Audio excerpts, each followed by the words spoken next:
नमस्कार दोस्तों, आज के इस नए वीडियो में आप लोगों का एक बार फिर से स्वागत है। आशा करता हूँ आप अच्छे होंगे, स्वस्थ होंगे। दोस्तों, पिछले कई वीडियोज में मैंने अफ़गानिस्तान इशू पे बात की है। हर एक वीडियो में मैंने एक अलग टॉपिक को लिया है और उसको काफ़ी अच्छे से डिटेल में डिस्कशन किया है, चर्चा किया है। आज के इस नए वीडियो में मैं एक नए टॉपिक के साथ आप लोगों के सामने आया हूँ और आज का ये टॉपिक है कि आखिर वो क्या कारण है, क्या रीजंस हैं जिसकी वजह से यूएस को ये फैसला करना पड़ा कि अब उसे अफ़गानिस्तान से विड्रॉ कर लेना चाहिए, है ना। हम उन रीजंस को जानेंगे जिसकी वजह से यूएस ने अफ़गानिस्तान से विड्रॉ किया है। तो आप इस वीडियो में लास्ट तक बने रहिए और अगर आपको ये वीडियो पसंद आए तो लाइक करें, कमेंट करें और इस वीडियो को ज़्यादा से ज़्यादा शेयर करें। अब दोस्तों, हम एक एक करके उन सभी कारणों को पहले हेडलाइन में जान लेते हैं, फिर उसको हम डिटेल में समझेंगे। तो दोस्तों, पहला कारण है यूएस के यहाँ आने के। आखिर अफगानिस्तान में यूएस आया क्यों, उसके ऑब्जेक्टिव से जुड़ा हुआ है। दूसरा कारण है कि यूएस जो है वो अपना फोकस जो है अब सेंट्रल एशिया से हटा के एशिया पैसिफिक पे कर रहा है। तीसरा यहाँ पे कारण है कि इस वक्त का तालिबान है, यानी कि तालिबान 2.0 ऑल टुगेदर डिफरेंट है तालिबान 1.0 से, यानी कि जो पुराना वाला तालिबान था 1996 से 2001 के वक्त वाला। चौथा कारण है जो कि जुड़ा हुआ है यूएस के प्रेसिडेंशियल इलेक्शन को लेकर, और यहाँ पे पांचवा है पाकिस्तान फैक्टर। अब चलिए एक एक करके इन सभी कारणों को हम जानते हैं। दोस्तों, अगर आपको ये वीडियो पसंद आए तो आप इसे ज़्यादा से ज़्यादा शेयर जरूर कीजिएगा। तो दोस्तों, पहला था, मैंने कहा कि पहला कारण था कि यूएस आखिर आया क्यों था, उसका ऑब्जेक्टिव क्या था, एम क्या था, उससे जुड़ा हुआ है। तो दोस्तों, जब 9/11 का हमला हुआ, वहाँ पे हुआ अलकायदा के द्वारा, ओसामा बिन लादेन के द्वारा, तो उसमें हजारों लोगों ने अपना जान गंवाया था। करीब ऐसा माना जाता है कि 3000 लोगों ने अपना जान गंवाया था और बहुत से लोग घायल भी हुए थे। अब जब किसी देश में इतना बड़ा हमला होता है, आतंकवादी हमला, तो जिन लोगों ने अपनी जान गंवाई है उनके प्रति बाकी लोगों की एक संवेदनाएं होती हैं। तो उन लोगों ने डिमांड करना शुरू कर दिया यूएस गवर्नमेंट के सामने कि इस हमले का जो मास्टरमाइंड है, जिसकी वजह से हमारे देश के इतने लोगों ने जान गंवाया है, जो इसका दोषी है उसे पनिश किया जाए, उसे दंड दिया जाए। तो बाद में 1 महीने बाद करीब यूएस ने इन्वेट किया, यानी कि वहाँ के पार्लियामेंट ने ये डिसाइड किया कि हम लोग जो है वो अफ़गानिस्तान को इन्वेड करेंगे, हम लोग अलकायदा को पनिश करेंगे, ओसामा बिन लादेन को पनिश करेंगे और इस तालिबान का जो रिजीम है ना, जो सरकार है, उसको हम पनिश करेंगे। क्योंकि उस वक्त अलकायदा और तालिबान के जो बीच का लिंक था वो काफ़ी ज़्यादा क्लोज लिंक था, है ना। उस वक्त बहुत ही करीबी रिश्ते थे अलकायदा और तालिबान की जो सरकार थी अफ़गानिस्तान में। तो यूएस ने डिसाइड किया और वो यहाँ पर आए। तो मैंने कहा कि ऑब्जेक्टिव यही था उनका। तो जब वो यहाँ पर आए, उन्होंने सबसे पहले क्या किया कि तालिबान के खिलाफ एक ऑपरेशन चालू किया, है ना। वहाँ से उनको सत्ता से बेदखल किया और वहाँ पे एक डेमोक्रेटिक सरकार को एस्टेब्लिश किया गया। उसके बाद उनका नेक्स्ट स्टेप क्या था? उनका नेक्स्ट स्टेप था ओसामा बिन लादेन को ख़त्म करना, है ना, उनको जान से मारना। तो एक टाइम के बाद ओसामा बिन लादेन को भी मार दिया गया यूएस फोर्सेस के द्वारा। तो जब ओसामा बिन लादेन को ख़त्म कर दिया गया, मार दिया गया, तो उसके बाद जो वहाँ के कुछ लोग थे, एक सेक्शन ऑफ सोसाइटी यूएस में, उन्होंने कहा कि अब हमारा जो टारगेट था, जो हमारा एम था, वो पूरा हो चुका है। अब अफ़गानिस्तान में रह के बाकी सोल्जर्स का वहाँ, क्योंकि अब अफ़गानिस्तान में यूएस जो है वो टेरर के खिलाफ जंग लड़ रहा है। तो जंग में सिर्फ एक तरफ से ही जाने नहीं जाती हैं, हजारों यूएस सोल्जर्स ने भी अफ़गानिस्तान में अपने जान को गंवाया है। तो जब ओसामा बिन लादेन को मार दिया गया यूएस फोर्सेस के द्वारा, तो यूएस में एक सेक्शन था जो डिमांड करने लगा सरकार से कि अब हमें अफ़गानिस्तान में पैसा खर्च नहीं करना चाहिए, अब हमें वहाँ पे रहना कोई बहुत बुद्धिमानी का बात नहीं है, अब हमें वापस आ जाना चाहिए। क्योंकि हम जिस एम से गए थे, है ना, कि अलकायदा को पनिश करना है, ओसामा बिन लादेन को ख़त्म करना है, तो वो हमारा अब एम जो है वो पूरा हो चुका है और अब हमें वहाँ पे ना पैसा खर्चा करने की ज़रूरत है और ना हमको वहाँ पे लड़ने की ज़रूरत है। क्योंकि जो तालिबान है वो यूएस का प्रॉब्लम नहीं है, वो अफ़गानिस्तान का इंटरनल प्रॉब्लम है और वो हैंडल करना यूएस गवर्नमेंट का काम नहीं है, वो हैंडल करना जो है वो अफ़गानिस्तान के सरकार का काम है।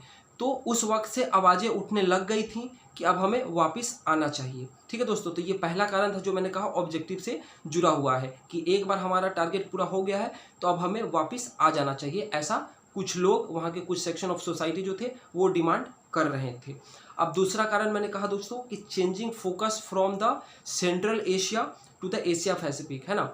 अब जो पूरा का पूरा फोकस है यूएस का, अब वो सेंट्रल एशिया पे नहीं है, अब उसका फोकस जो है वो बदल रहा है, धीरे धीरे एशिया पैसिफिक में आ रहा है। और एशिया पैसिफिक वो रीजन है जहाँ पर चाइना अपने पाँव को पसार रहा है, अपने दबदबे को बढ़ा रहा है, अपने प्रभाव को बढ़ा रहा है, और यूएस इसे इग्नोर नहीं कर सकता है, क्योंकि एक तरीके से चाइना और यूएस के बीच में एक इनविजुअल अदृश्य कोल्ड वॉर जो है वो चालू हो चुका है, ठीक है दोस्तों। और चाइना जो है वो सीधे सीधे चैलेंज कर रहा है यूएस को, ठीक है। तो अब क्योंकि एशिया पैसिफिक में चाइना का दबदबा बढ़ रहा है, प्रभाव बढ़ रहा है, तो यूएस शांत नहीं रह सकता है, इग्नोर नहीं कर सकता है।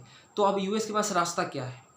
अब वो एक साथ अफगानिस्तान में तालिबान को हैंडल करना, और दूसरी ओर मतलब यानी कि उसका फोकस अगर सेंट्रल एशिया में भी रहे और एशिया पैसिफिक में रहे, तो उसका जो फोकस है वो दो अलग अलग जगहों पे डिवाइड हो जाएगा, और वो चाइना को ठीक से फोकस नहीं कर पाएंगे, ठीक है। तो या तो वो सेंट्रल एशिया पे फोकस करे या फिर वो एशिया पैसिफिक पे फोकस करे। अब उनको यूएस को लगता है कि सेंट्रल एशिया पे फोकस करके हमको एज सच कोई जियोपॉलिटिकल प्रॉफिट नहीं हो पाएगा, है ना। ऑल टुगेदर तालिबान को वो ख़त्म नहीं कर सकते हैं, ये बात उनको भी पता है, और उन्होंने कहा भी है बार बार। जो बाइडन ऐसे यूं ही नहीं कहते हैं कि नेशन बिल्डिंग का जो काम है वो हमारा नहीं है, वो अफगानिस्तान के लोगों का है, वो उनके ऊपर है कि वो अपने देश को कैसे आगे बढ़ाना चाहते हैं, तो वो इसलिए कहते हैं। अब सेंट्रल एशिया में रह के यूएस को कोई फ़ायदा नहीं होना है। अब यूएस जो है अपना फोकस एशिया पैसिफिक पे जो उसने फोकस को चेंज कर दिया है, ताकि वो चाइना को काउंटर कर पाए, है ना। क्योंकि अगर दो फ्रंट एक साथ ओपन रहेंगे, यानी कि वो सेंट्रल एशिया में अफगानिस्तान में तालिबान से भी लड़ रहा हो और एशिया पैसिफिक में वो चाइना को भी काउंटर कर रहा हो, तो काफ़ी ज़्यादा पैसे भी खर्च होंगे, रिसोर्स भी खर्च होंगे, और यूएस के लिए ये जो है बेनिफिशियल नहीं होगा। तो अब यूएस ने from central Asia to Asia Pacific अपने फोकस को चेंज कर लिया है, और ये भी एक कारण है यूएस का विड्रॉल जो उसने किया है अफगानिस्तान से। अब मैंने कहा था कि जो इस वक्त का तालिबान है और जो उस वक्त का तालिबान था, दोनों में क्या फ़र्क है दोस्तों? फ़र्क ये है कि जो उस वक्त का तालिबान था वो सर्वाइव कर रहा था पाकिस्तान के डोनेशन से, आईएसआई के डोनेशन, उनके सपोर्ट की वजह से। लेकिन जो आज का तालिबान है वो उनसे कहीं ज़्यादा स्ट्रांग है, और उनकी खुद की इकॉनमी है, ठीक है। उनको पैसे कहाँ से मिलते हैं? तो एक्सटॉर्शन, टैक्सेस, ड्रग ट्रेड, और भी कई तरीके हैं जहाँ से वो पैसे कमाते हैं। और आज उनके पास जो मतलब आर्म्स हैं वो काफ़ी ज़्यादा, वो मतलब आप कह सकते हैं कि एडवांस वर्जन के हैं, ठीक है। जो उनका ट्रेनिंग मेथड है उन्होंने उसको काफ़ी ज़्यादा सुधार लिया है, यानी कि ऑल टुगेदर जो उस वक्त का तालिबान था उससे कहीं ज़्यादा स्ट्रॉन्ग आज का तालिबान है। और इस बात को यूएस अच्छे तरीके से समझ रहा है, और वो ये भी जानता है कि अगर वो और ज़्यादा लंबे टाइम तक इस वॉर को मतलब इसको और आगे ले जाएगा, तो यूएस के लिए बेनिफिशियल नहीं होगा। हार यूएस की होनी है, और साथ साथ उसकी किरकिरी भी होगी। ऑलरेडी जब वो यहाँ से विड्रॉल किए हैं तो उनको क्रिटिसाइज़ किया जा रहा है, और अगर और लंबे वक्त तक अगर वो तालिबान से लड़ते रहते तो उनकी किरकिरी और होती। तो तालिबान के बढ़ते पावर की वजह से भी अफगानिस्तान को मतलब यूएस को अफगानिस्तान से वापस जाना पड़ा है। दोस्तों चौथा कारण है, मैंने कहा कि वहाँ के प्रेसिडेंशियल इलेक्शन से जुड़ा हुआ है। तो जब वहाँ पे प्रेसिडेंशियल कैंपेनिंग चल रहा था, तो जो बाइडन ने अपने जो उनके फोकस थे, एजेंडा थे, उसको क्लियर कर दिया था। उन्होंने कहा था कि जब मैं प्रेसिडेंट बनूंगा तो मेरे दो सबसे मेन जो है मतलब एजेंडा है वो ये है कि मैं जो डोमेस्टिक चैलेंज है उस पर मैं फोकस करूंगा, और दूसरा कि मैं यूएस फोर्सेस को विड्रॉ कर लूँगा अफगानिस्तान से, ठीक है। तो उन्होंने ये प्रॉमिस किया था, और अब क्योंकि वो सरकार में आ गए हैं, वो राष्ट्रपति बन गए हैं, तो उनके अपने प्रॉमिस को डिलीवर करने का टाइम था। तो इसलिए भी उन्होंने वहाँ से वापस मतलब फोर्सेस को विड्रॉ करना ही सही समझा। और दूसरा था कि डोमेस्टिक जो उनके चैलेंजेस है उस पर फोकस करना। तो कोरोना की वजह से यूएस की इकॉनमी को भी काफ़ी ज़्यादा नुकसान हुआ है, और वहाँ पे कई सारे ऐसे चैलेंजेस है इकोनॉमिकल, तो उस पर भी ध्यान देना है। तो ये जुड़ा हुआ था यूएस के प्रेसिडेंशियल इलेक्शन से, जहाँ पे कि जो बाइडन ने कहा था कि उनका दो जो टॉप एजेंडा है वो है concentrating on the domestic challenge and withdrawal of US forces from the Afghanistan. और दोस्तों पांचवा कारण था, मैंने कहा था पाकिस्तान फैक्टर। तो पाकिस्तान फैक्टर से मेरा मतलब था यहाँ पे कि जिस वक्त यूएस ने ये डिक्लेयर किया था वॉर ऑन टेरर, यानी कि Taliban, Al Qaeda, Osama bin Laden, इनके खिलाफ जब यूएस ने अनाउंस किया कि अब वो वॉर करने वाला है, तो पाकिस्तान का सपोर्ट उस समय ले रहा था यूएस। और क्योंकि आप लड़ रहे हैं तालिबान से, है ना, आतंकवादी ग्रुप से लड़ रहे हैं, तो जो पूरा सप्लाई चेन था वो पाकिस्तान में बेस्ड था, है ना। एक तरीके से पाकिस्तान का काफ़ी ज़्यादा हेल्प यूएस ले रहा था, और इससे पाकिस्तान को भी बहुत तरीके से बेनिफिट हुआ।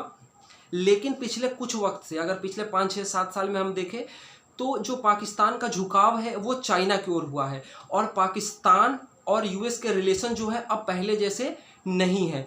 तो उस सप्लाई चेन को जिसके हेल्प से यूएस और तालिबान से लड़ रहा था, उसको मेंटेन करना अब इतना आसान नहीं है। और अगर सप्लाई चेन पाकिस्तान में बेस नहीं होगा, डायरेक्ट अगर यूएस से होगा तो वो काफ़ी ज़्यादा एक्सपेंसिव होगा।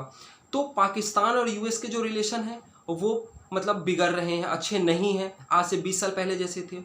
पाकिस्तान का जो पूरा एक तरीके से आप कह सकते हैं कि वो चाइना के क्लोज जा रहा है, यूएस के साथ उसके रिश्ते उतने अच्छे नहीं हैं, और इंडिया और यूएस के रिश्ते अच्छे हो रहे हैं। तो इस तरीके से जो जियोपॉलिटिकल जो सिनारियो बदला है उसमें पाकिस्तान और यूएस अब एक प्लेट पे नहीं दिख रहे हैं ना, क्योंकि पाकिस्तान चाइना का साइड हो चुका है।